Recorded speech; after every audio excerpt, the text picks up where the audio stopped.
Hello, everybody, and happy December. Welcome to Design Details at Music Effect Design, where we demystify the marching arts to help your program reach towards excellence. We're your hosts. I'm Jordan Pittner, a music educator and visual designer out of Phoenix, Arizona.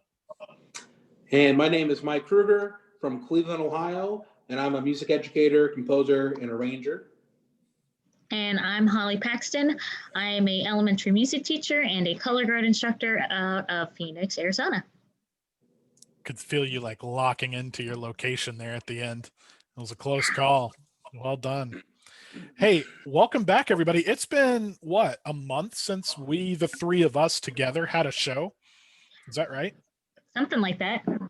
It's been a long time. About a month. It was around Halloween, yeah. That's crazy. Wow.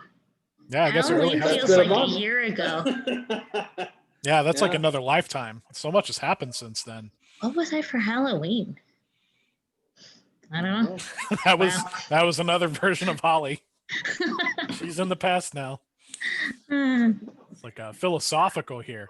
Man, things have been crazy. If you haven't watched our great color guard interviews we've had over the last few weeks, definitely encourage you to go back and do that. But we're back to our core design details group here with the three of us who've been the most common here. And we're here to talk about postmortems. All right. That's kind of a dark sounding topic, but really it's not that big of a deal definition wise. I'd love to talk to you a little bit about what a postmortem is. I don't think either of you have read this book. I don't know who watching has read this. You have read it? Yeah, we've talked about it a bunch. Well, that is not ringing a bell. That was a past version of Jordan. It was a long time ago. He does not remember that, much like you don't remember what you were for Halloween. Yes. Let me talk for everybody else who's watching. This is maybe my favorite book of all time. This Creativity Inc. It's written by Ed Catmull. It's an incredible book. Ed Catmull is the director and manager. I don't know exactly what his title is, but he was one of the founders of Pixar.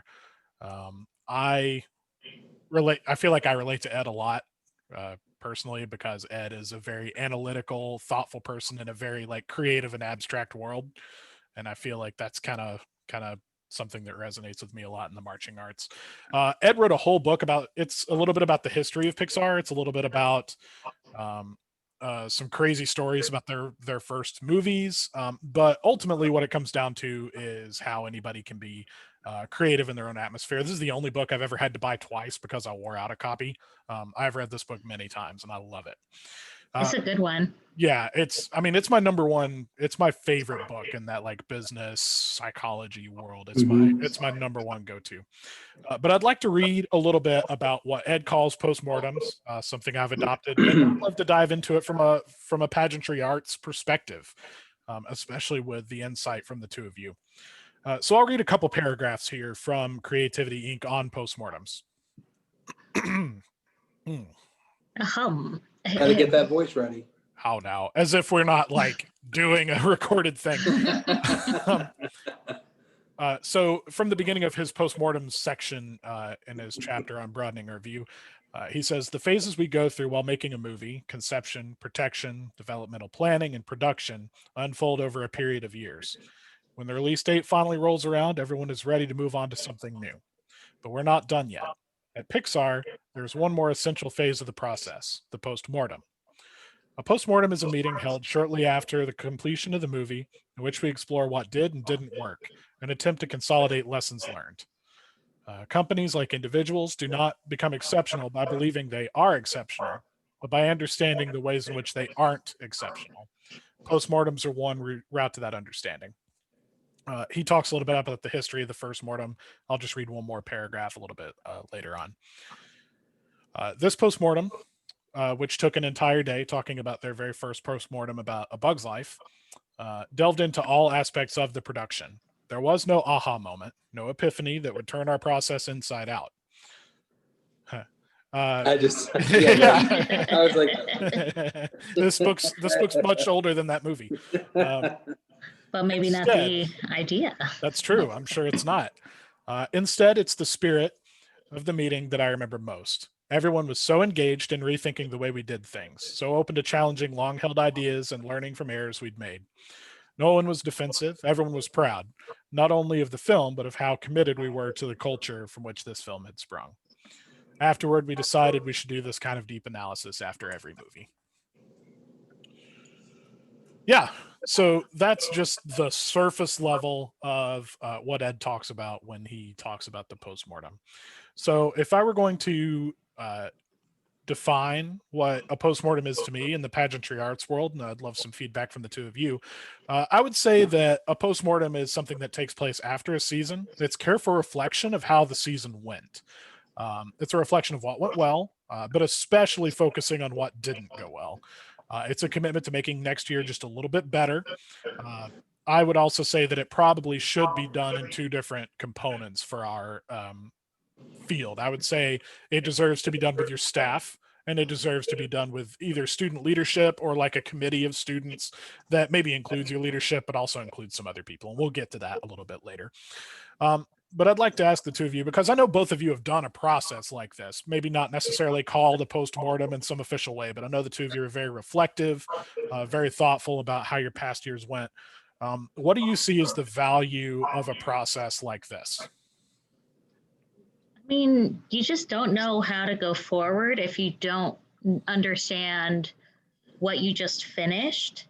So it's your chance to figure out what is successful, what went well, and what really needs to change. I know that usually I'm starting to think about this before the season is over. Like at the end of band camp, I'm like, oh, I wish I did that. I wish I did that. And just sort of collecting all your I wish I did this so that you can use it again. To me, I think the postmortem is really important because I think it's really objective in nature. Mhm. So I think that the design process, when you hire your design team, even the way you teach, there's always a lot of subjectivity to it, from how they do it or when they do it or why, everything. But you get judges' comments, you get evaluations throughout the year, you get videos of performances, you get feedback. Like you have enough information between feedback and performances and your ears and eyes and your staff and students to make objective calls. Yeah. You have enough information, you have the whole vision to say we fell short here. And this is how I view it. Do people agree? Do they not? And then from there, breaking it down. People are going to agree and not agree. And then you might find that there's a rift between communication here. Yep. And there you go. So that's, to me, the postmortem takes care of just all of that. In fact, it has nothing to do with the next year. To me, it's like writing a formal evaluation on how this year went. Right. So that's kind of how I would view that. I think getting your students involved is critical. I think how you do that's important. I always think trust. We leaders like to have trust. So if we have a leadership team, if you trust them, that means allowing them to pick someone. So when I do events usually like that, I pick my leadership team and I allow them to pick one person to bring from their section or whoever, because it allows them to kind of bring someone they trust. So, there's lots of ways you can go about it, but it's a cool solution. Yeah, but you should do it. I mean, postmortem is something you should do, and it can just be a 2-hour meeting. Mm-hmm. But people should do something. Yeah. Well, yeah, I want to jump back a little bit to one of the things you specifically mentioned, which is calibrating with your team, right? That's not, I guess that's not exactly what you said, but that's my translation. That's word to word translation of what Mike said, which is when you're in the middle of a season, especially if you're like running the ship, it is really easy to have a very different view of how things are going compared to what other people see and experience, right?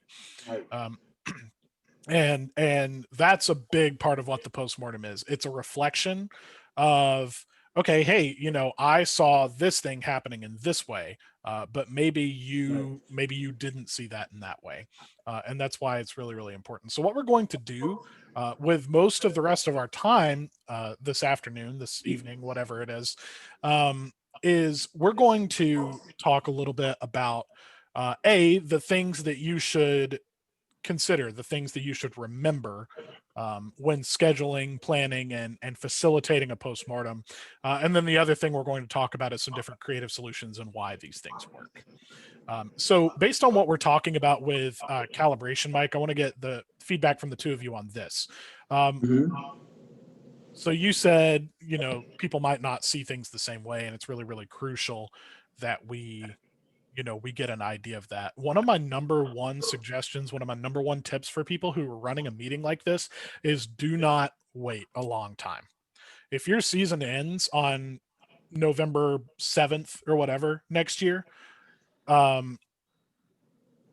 schedule a meeting for the 15th or something. Like, take a week off, celebrate, enjoy, but make sure that the emotions of what your season felt like don't run dry, because I know, by the end of December, January, February, some of those like gut feelings that happen during the season can disappear, right?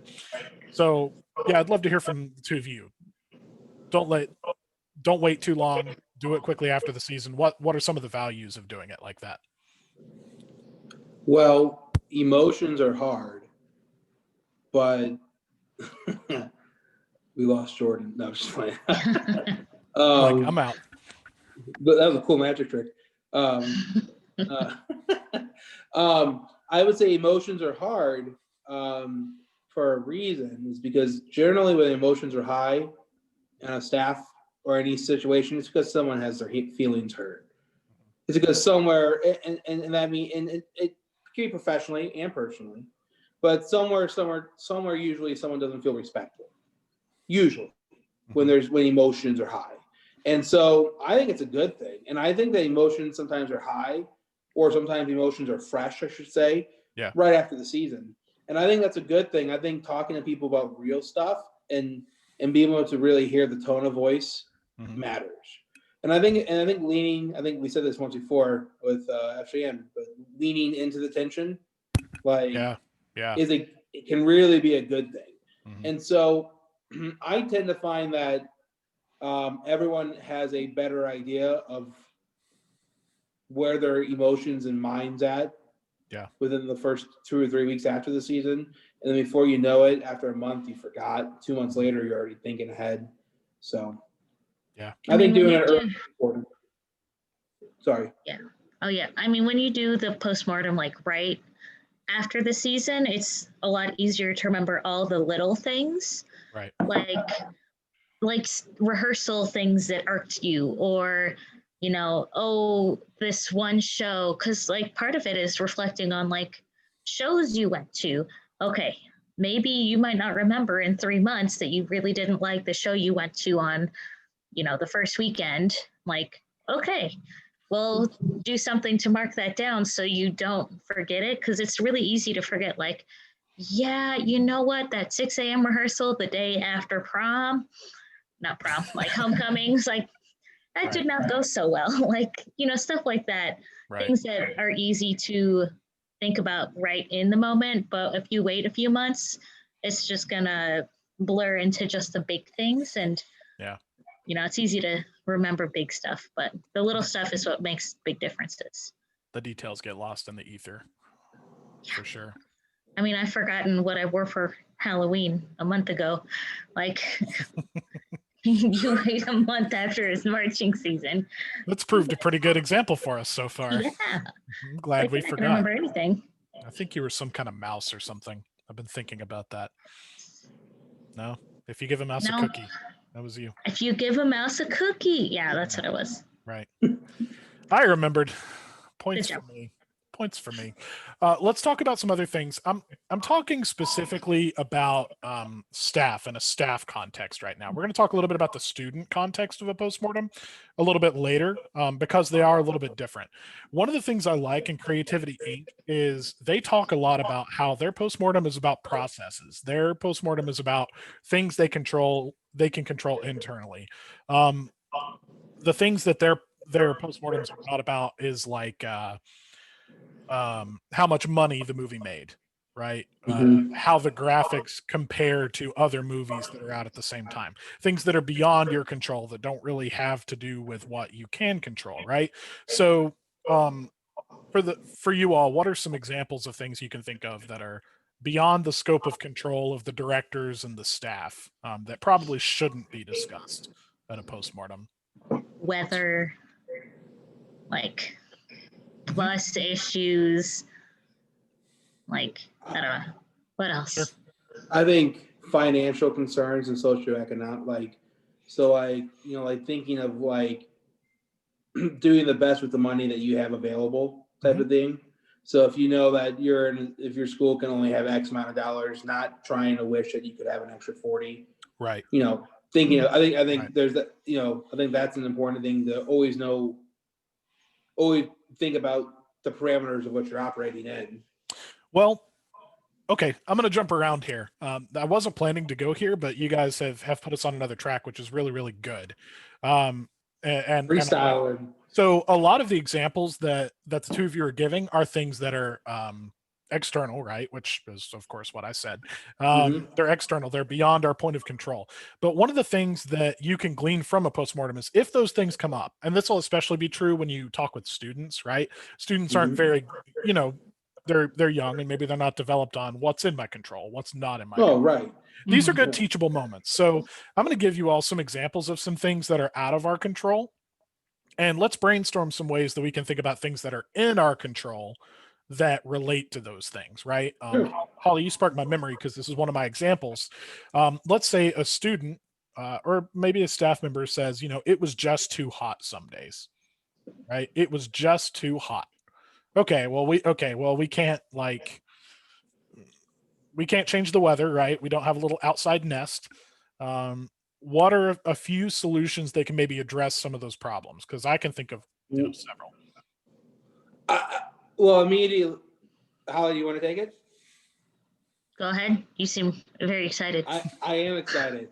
I am, because I've had it. Well, because okay, so if one student's thinking that, probably another one is too. So to me, when I hear stuff like that, I almost always think, well, let me ask, and like that's something to follow up on, like to Mhm. think about.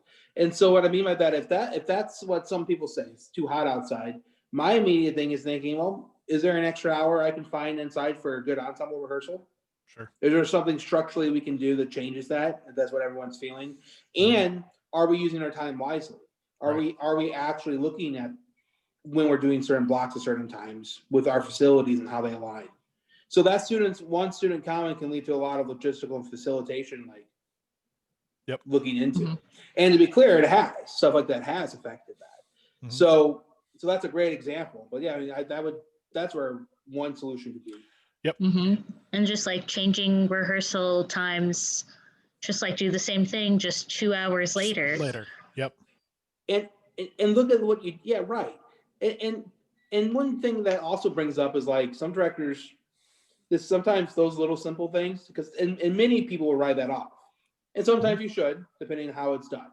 Right. But like that little thing can lead to a lot of solutions. The little Right. comment. Right. So yeah, dig for solutions. If those things Yeah. come up, think about, well, okay, maybe it wasn't too hot. Another one I thought of, those are really good ones. Another one I thought of, that you all didn't mention, is maybe they're just not getting enough water breaks, right? Yeah. Maybe we're not taking enough time off when it's a certain temperature, right? So another What if you're example. not supplying coolers? Sure. What if you're giving water breaks, but what if you don't have like nice cold coolers out Right. there? You know? Right. So I love Right. cold water. That Right. makes a big difference in a Right. rehearsal. I mean, that It's could like, be. I mean, right. oh, my water's warm. I hate this. Like Right. cold water can help. Right. yep. So that's an example. I thought of some other ones. Again, Go ahead. turning back towards staff, I thought about some examples of things that happened in the past, or things that I've heard at postmortems in the past. One thing that I have had discussions on in the past is like the process of putting the show on, right? So some things that have happened in the past, when you have a good open forum, make sure that it's done objectively. Think about cause and effect, right? Cause and effect. Because we did this, this thing happened. And the example I thought of was somebody saying, because we rushed to get the closer on for the first show, right? We had that first show come on, we weren't ready, so we decided to get the closer on as fast as we could. Because we rushed to get the closer on for the first show, we didn't learn it as effectively as we did other movements. We had to relearn parts of it, and we wasted a lot of effective rehearsal time.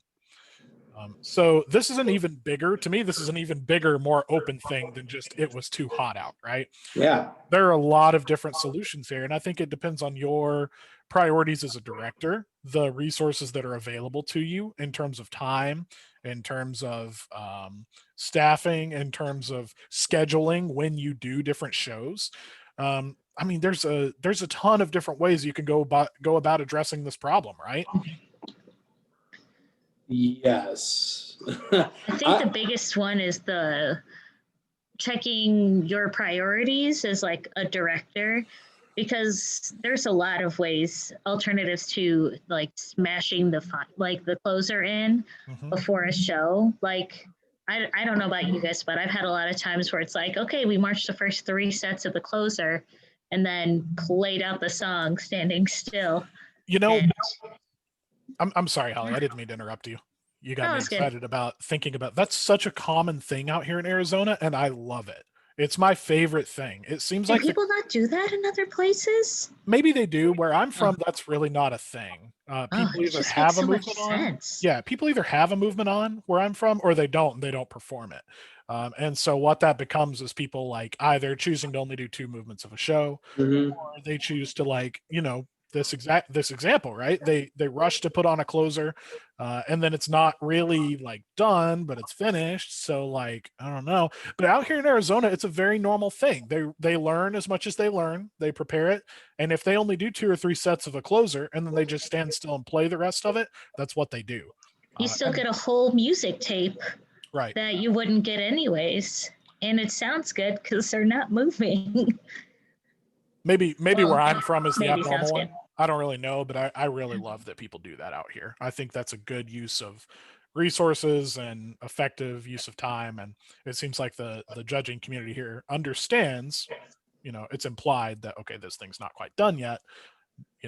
Maybe don't evaluate the visual in the same way at the end just because it's not done. Right. It's a big support of the education first concept within judging. It's like, right.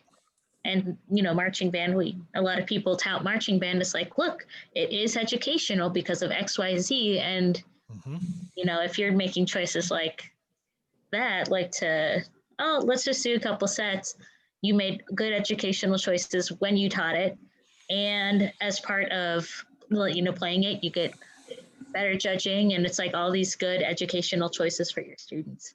Yeah, I love it. But there are other ways to solve the issue, right? You can change when you have shows. You can change your rehearsal time to maybe this links back to the too hot thing, right? Maybe if you have these 2 comments, you can sort of like the operator, like moving all the different pieces, and then all of a sudden you have more effective rehearsal time because it's not so hot out, or because you have more effective water breaks and people are more hydrated or whatever. That's why these things are so important. We're thinking laterally. We're not thinking very deeply about all subjects. We're thinking about how do all these different pieces of the web connect to each other, and what can we change? Maybe the opener just needed to be shorter. Yep. Maybe the opener was like 8 minutes long. It's like, of course we didn't get the closer on. Opener was way too long. The opener is the length of the whole show. I was like, what's going to just be really too long? What's going to be something nobody has? The last thing I want is somebody to like email us and be like, my last opener. I had a 5-minute opener. What are you trying to say? I was like 8 minutes, 10 minutes. You know what? People. What will nobody have? Cool. So we're jumping around a little bit. all these things, but just to sort of recap, a lot of these things are going to be the same when we talk about the student side, but I just want to sort of recap and then get some final thoughts from the two of you about the staff side.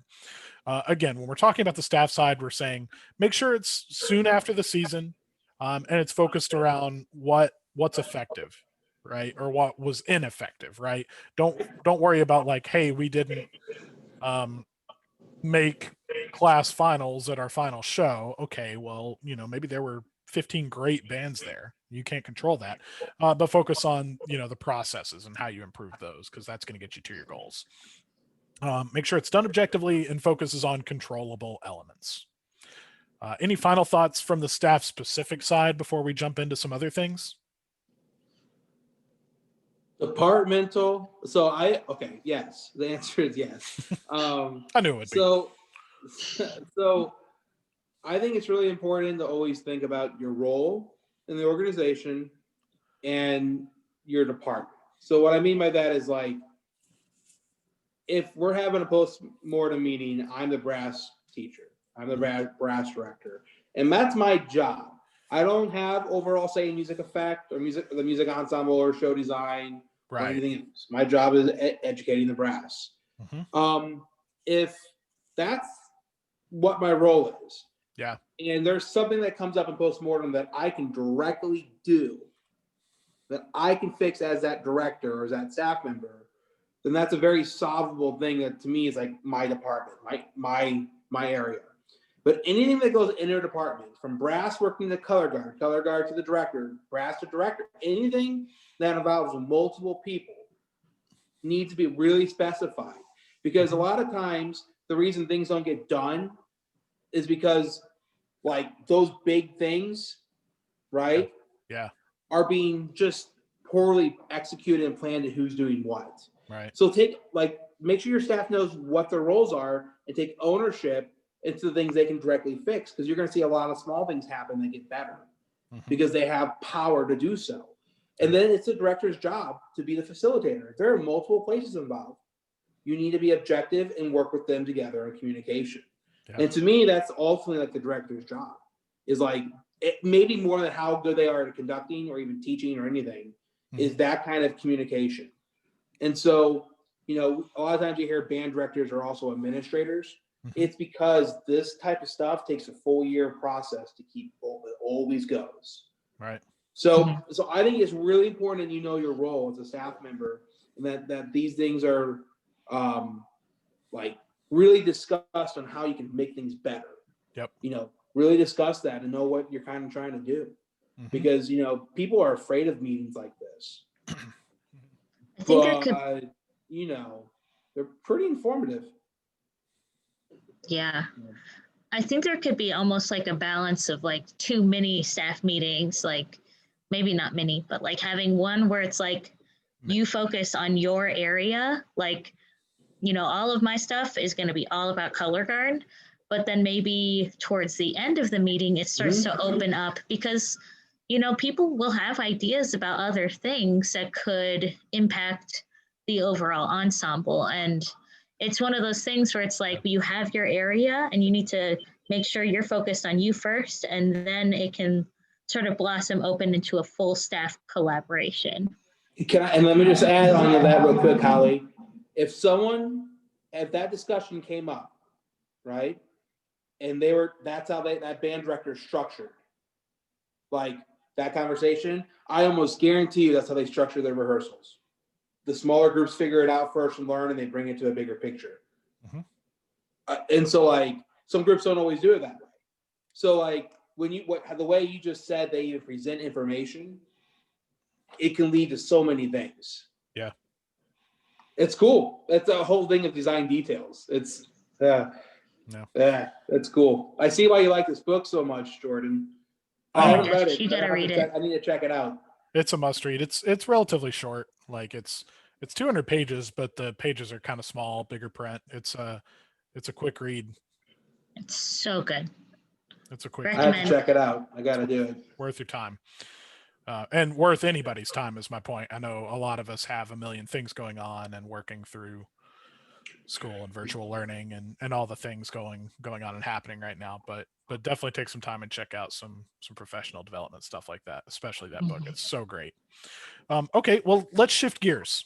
Okay, let's shift gears. Something I want to talk to everybody about is something that's getting launched today, and that is our very first ebook. We have a design details ebook coming out. It is part ebook, it's part online resources, and it's part checklist. Okay. And by being a listener today, if you're listening to this, then congratulations. I'm going to show you in our comments section where you can get a free copy of the postmortem section of our design details checklist. Yeah, it's really cool. We're super proud of it. Good stuff. Yeah, what we're going to do now is show you a little bit about the book and how you can use the postmortem to, I don't know, to drive the rest of your season. So let's do it. All right, can we see it? Yep. Great. So this book is designed in a way, like I said, part of it's a checklist, part of it is information and how to do things. But I wanted to show you one of the pages where you can take notes right away. Let me show you a little bit of the context of what we're doing. This is our pre-planning phase. So before we ever get into the rest of the book of show design, we're going to talk a little bit about how do we plan the show design phase, right? I've got a little bit of a story here about how I started doing postmortems. I talk a little bit over on the side about when you should do it, probably 3 weeks from the end of the season. But once we get down here, we've got this staff postmortem thing. I would recommend not writing every single note on this. Maybe you're like a person who prints this ebook out. You're welcome to do that. It's in PDF format. But if you want to print it out and use it that way, maybe that's good for taking notes. But if you use it as an ebook, it's probably better to like take notes and then write your full reflections, what your kind of final decisions are based on your conversations whenever you're done. With that, let's jump back in. So yeah, these are the questions that you should ask. What are the things that we do well? What do we not do so well? This is an exercise I like doing with teams a lot. It's called start, stop, continue. What are the things that we're not doing that we should be doing? Right. The second section. What are the things that we are doing that we shouldn't be doing? And third and final, what are the things that we are doing that we should continue doing? Right. So ask your staff these questions. Right. And I mean, you can send them a Google form with these questions on it. That's a good effective way to do it before the meeting. But yeah, these are some of the things you can do. Step 2, talk with your student leadership or like a student collective of different people. And then we're doing the same thing, right? Consider adding representatives for classes or sections. What's your favorite part? What can we do better? Start, stop, continue. And then the last thing from this checklist that I want to talk about today, and I'd love some feedback from you all. Another section we've got in this book, this is meant for people who have maybe never done a postmortem or never like designed their own show. Let's say that you purchase this checklist in full, and this is like the first time that you've ever put a show together. In these purple sections throughout the book, I've got what I'm calling questions to ask. So when you're with your staff or with your students, for example, I've got a list of some questions you should ask, and I've also got some advice for you on how you can go about asking those questions. So I do actually want to take a second and read this for everybody because it's so important, and I'd love some feedback from the two of you as well. First time running a postmortem, remember to ask open-ended questions to get the most out of your staff. So open-ended questions are questions that elicit more of a response than just yes or no, right? You don't really want yes or no questions. So down here, I've got an example of a few. Was this season memorable? Well, what are we trying to get out of that? A yes or a no? Was this season memorable? Yeah. Okay, well, let's say that you ask that question and they say yes. And then you say, well, what do you remember? What do you think the students will remember? And then your staff goes, I don't know. Okay, well, what exactly does that tell you? Mhm. Right? Maybe it wasn't as memorable as you think it was. As you think, yeah. Right. Mhm. So it's really easy, I think, for people to say yes, or especially when you're a director, right? Especially like maybe if you're the person that's handing them a paycheck, for them to go, yeah, that was good. No, that was good. But that's not really what we're wanting, right? So, to the two of you, what are some of the values of these open-ended questions instead of the closed-ended yes or no questions? I mean, I mean, the biggest thing is just like you aren't getting an answer. Like you're not predicting your answer with the question. Like, is this season memorable? Like, I know you're hoping the answer was yes.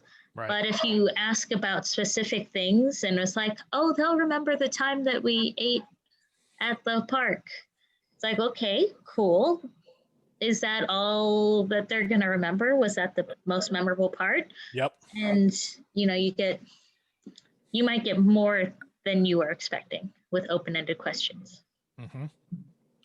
you know what the best thing and maybe the worst thing about conversation is? You get to know people. And so, I so I I think that, but I think that's really important. I think that conversations, I honestly think it's like one of the most important things you can do. So, a yes or no is who cares? I mean, kind of like who cares? But you want to know why. Yeah. And so I think that that's always really telling. And I think when you start having conversations with people that are more open ended, you always get to know each other a little bit better. And I think that's always a good thing. So I think conversation is just a good thing to have. Open dialogue is so. I mean, I don't think I know many successful organizations that have bad, like they all have good open dialogue. Yeah. Yeah. So I think that's why, to me. Yeah.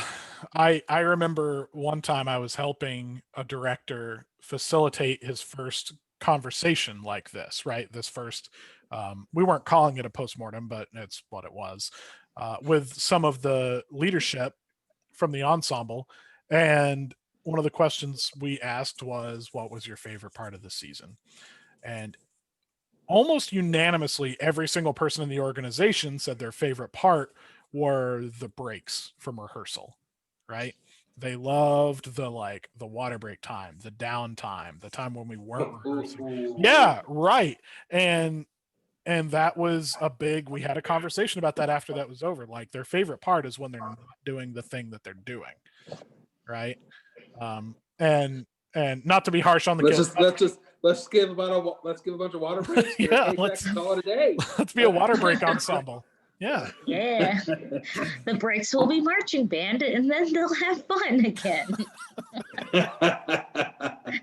All right, everybody, it's break time. Set up at the top of the show. There'd only be like 3 sets in the entire show. So funny. Man. Yeah. So I don't know. Just think layers beyond what people are telling you, because that's where you're really going to find the real things, the real answers to things. Just a few more notes. So let's talk a little bit about the student side. Really, it's not a whole lot different, right? Than the staff side. It's just a different collection of questions and a different collection of answers, I guess, that you're kind of going for. So when I run these with staff, or staves, as I like to call them, many staffs, I like to gear most of my questions and most of the conversation towards how good is our process? How, here are goals. How well are we aiming towards those goals, right? With the students, I change that up a little bit. I say, instead of how are we achieving our goals, it's more about their experience, right? We're focused on their experience. What did you perceive of this goal? Okay, well, maybe one of our goals is to make state finals. Okay, maybe that's one of our goals. Maybe we achieved that, but what was the student experience on the way? At what cost? Right. Right. Exactly. So I think gearing it more towards the student experience, because that's the most important part, and the most important part for them, and where you're going to get the most feedback, is super crucial. Well, I think that also leads to the conversation. Does your organization even care about the student experience? Is that even a talking point? Because right. I know of some groups that's right. not a talking point. Sure. So I mean, I think that's an important thing to think about too. Are you actually just thinking about that? Mm-hmm. ultimately, I think that the student experience needs to align with your overall philosophy and like with the program. Yep. So, because, you want to, you have to always ride that there's always that line you have to think about of what's more important, having a band that is of 250 that all make state, that win state and they're amazing, who only have 100 people who actually love music and do something with it, or having that band of 80 where everyone loves it, And so I think you always have to think about that. Yeah.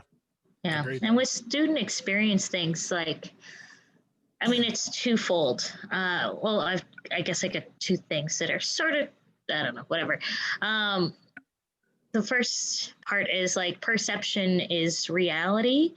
So when you hear students talking about something, even if you're like, oh, well, that's not what happened. I wasn't trying to do that. Their perception of what happened is their reality. And if they're like, we hated rehearsals, and you're like, I had so much fun, then you need to take a second and figure out why they're saying that, because just because you thought it was fine, that doesn't mean that it's still working. And that ties directly to recruitment. And I know it's hard in high school because, not every high school is good at recruiting beginners in high school, but there's a lot of kids who played in middle school that don't play anymore in high school, and kids that used to play in elementary school. And it's if they hear the band is really cool from their student leaders and from all the kids in band, you're going to get more kids in band. But if your, postmortem reveals that everybody hated marching band rehearsals because you practice too much, which is probably something that might come up, all of a sudden that might be affecting your enrollment down the road. Well, if you ever want to figure out, if you're a program and you're like, why doesn't anyone ever want to be a part of my program? You should buy a mirror. Right? Harsh. Because chances are there's what? They're too ugly. They don't want to see my face in class. Chances are there's some self-reflection in order, Well said. Yeah, it's just so obvious, right? People want to go to things that are fun and do things that are fun. And, so you have to, you got to have fun with kids. All problems are leadership problems. Yep. Yeah. Good point. So, a lot of the same things. There is one more thing I want to talk about when facilitating this with students. If your goal as an organization is to develop the whole student, what you're going to find is that students are not always great because they're young and don't have as much life experience. They're not always great at communicating effectively. They're not always great at expressing themselves accurately, right? Or being objective about their expression. Now you're going to have some who are very articulate about that. But some just aren't going to be able to because they're younger and just don't have as much experience. So focus on not only being effective and digging to the real result, but also guide them through those things, right? If they say it's too hot, instead of just inferring for them, ask them some more questions. What do you mean it was too hot, right? Can you think of an example? And try and get sort of develop them as a student, right? Develop them to giving you more accurate responses of what they're really feeling, and also a little bit more of, just more accurate and making them better communicators, right? Mm-hmm. And helping them learn how to communicate solutions. In the hot rehearsal example, it's part of your, digging into the topic is, okay, what would make it better? What would be an improvement? And that's where you could find out, was it really the temperature or was it not enough water breaks? Right. Because they might have just said, I was just so thirsty all the time and it was so exhausting and I kept getting sunburned. And it's okay, they need more breaks and they need more water. So, or maybe they're just not even, maybe they're just not even being challenged enough. Maybe the reason they say that is because they're bored. Yep. That's a whole side of this. I just thought of that now. That's a great point. Yeah. Mm-hmm. Yeah. Maybe, maybe it's not hot. Maybe they say, it's too hot because they're just screw this. maybe they're not being challenged, or it's not fun. Yeah. Or they're not being focused on enough. Yeah. And It's to a me, great point. to me, I think the other side of this is like we always look at this as being responsive the next season. But I think, honestly, I think little mini postmortems or like little sessions like this, if you're not doing a weekly session with your leadership team or with staff, is usually really important, unless you're very much on the same page. But like, doing smaller meetings like this throughout the season are important because you might be able to even catch these things too. Yep. So like you'll learn a lot from postmortem, but like if maybe your students just need more support on the field. Maybe they won't feel that way. So this stuff's always exciting because it can go anyway, Yeah. And that's kind of that's what makes good directors too, is how they envision these things and fix them. Yeah. And not taking anything personally, because especially with the kids, they are not good. Like it's exactly where they're at in adolescent development. It's so cool. Brain development is so interesting. And adolescence is when their brains are focused on them. It's like everybody remembers it from high school where it's like you open a crunchy bag and you're like, oh, everyone notices me opening my bag. And it's like, really, nobody cares. But they feel that way. Or like they're the one kid sitting out because they broke their foot and they're like, everyone's going to watch me on the sideline. It's part of how their brain develops. So they have no clue how they're coming across. So they might say something to you, the director, and you're just like, yo, what? Like, that was rough. But they don't realize it most of the time. Some do. Taking a second to be like, okay, that wasn't personal. Maybe giving them a chance to like rephrase something. But if you take this personally, this is not going to be effective. You're like, oh, they think I'm terrible. Oh, this sucks. Band is stupid. Like, you're not going to get anything good out of it. Only if the low brass players say it do you need to take it personally. Okay? That's when you know. That's when you know. Right? That's a line too far. That is when you've crossed the line. All right? Oh my gosh. Yes.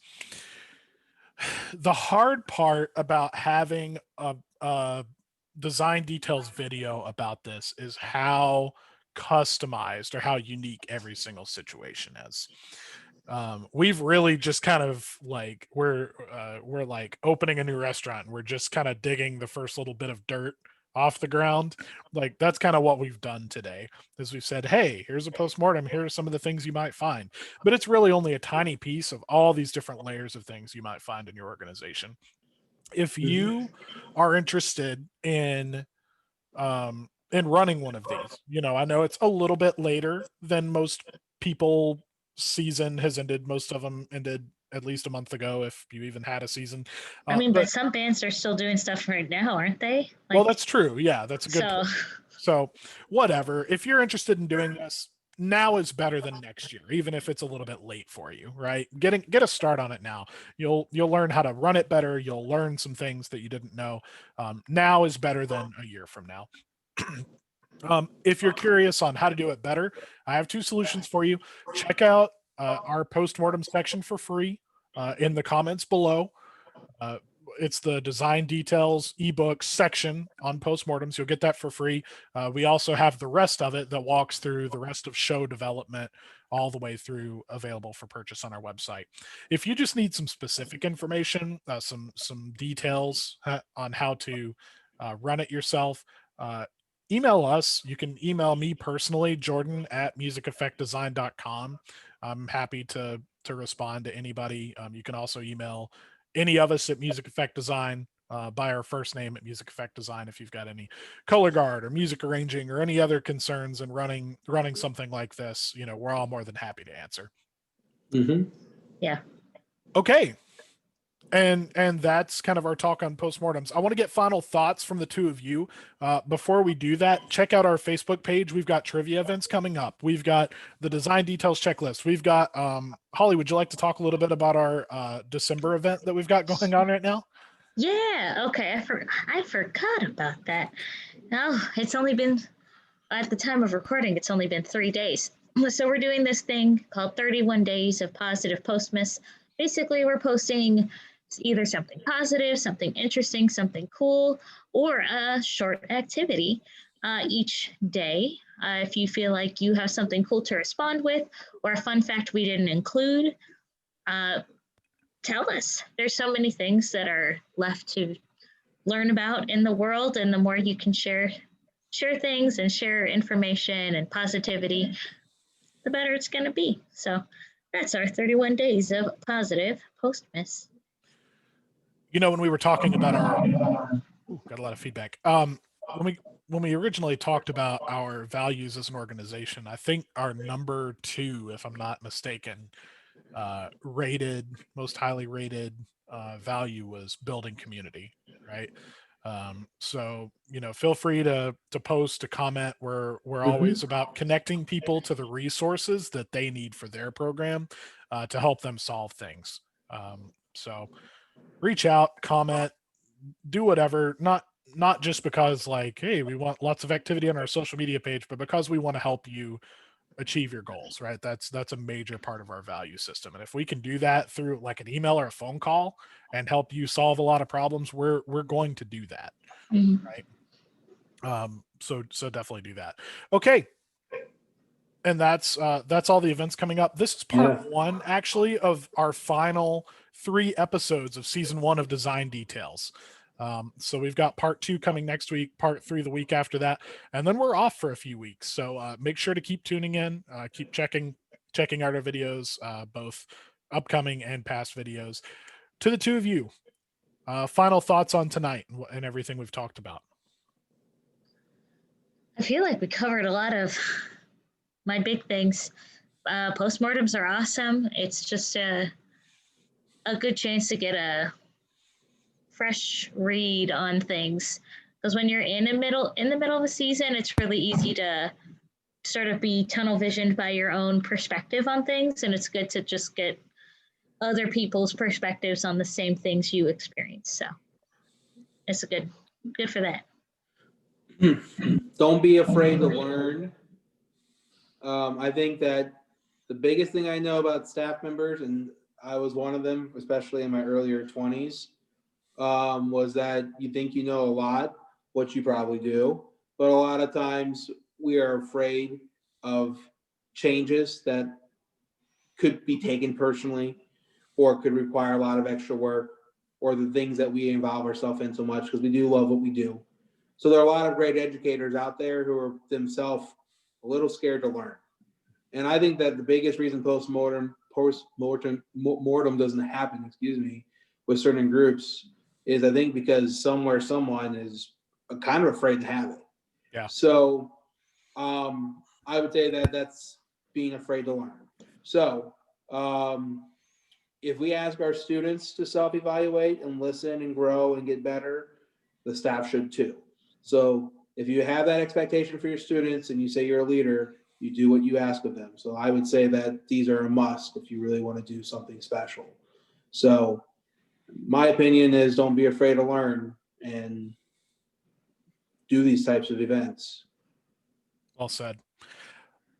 I was not going to say anything, but now I am, because you've jogged my memory on some things. I'm going to plug this book one more time. Get this book. That's another step. So good. Anybody watching, get the book.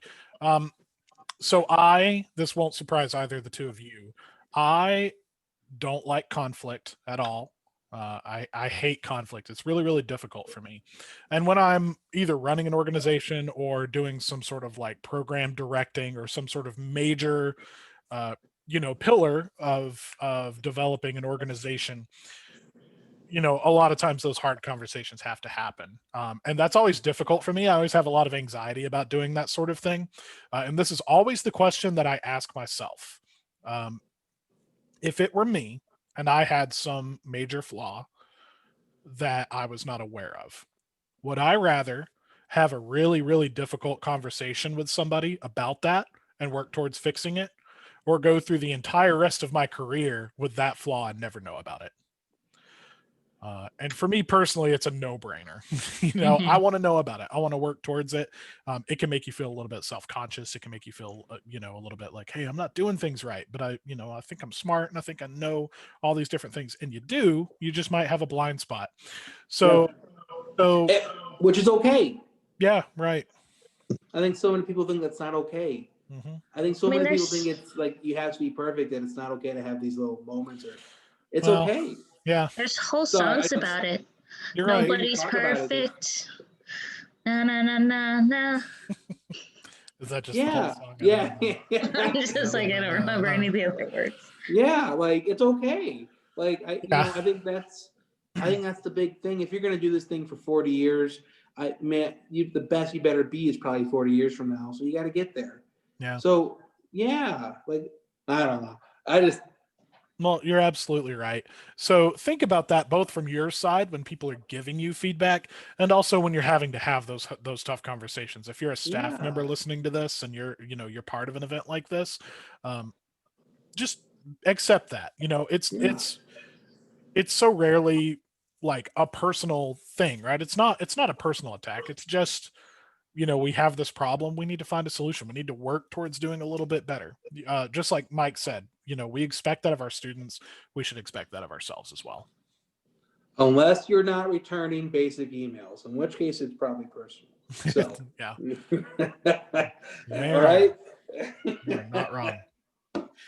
On that note, from all of us at Music Effect Design, thank you for watching Design Details. We will see you next week for part 2 of our season 1 finale.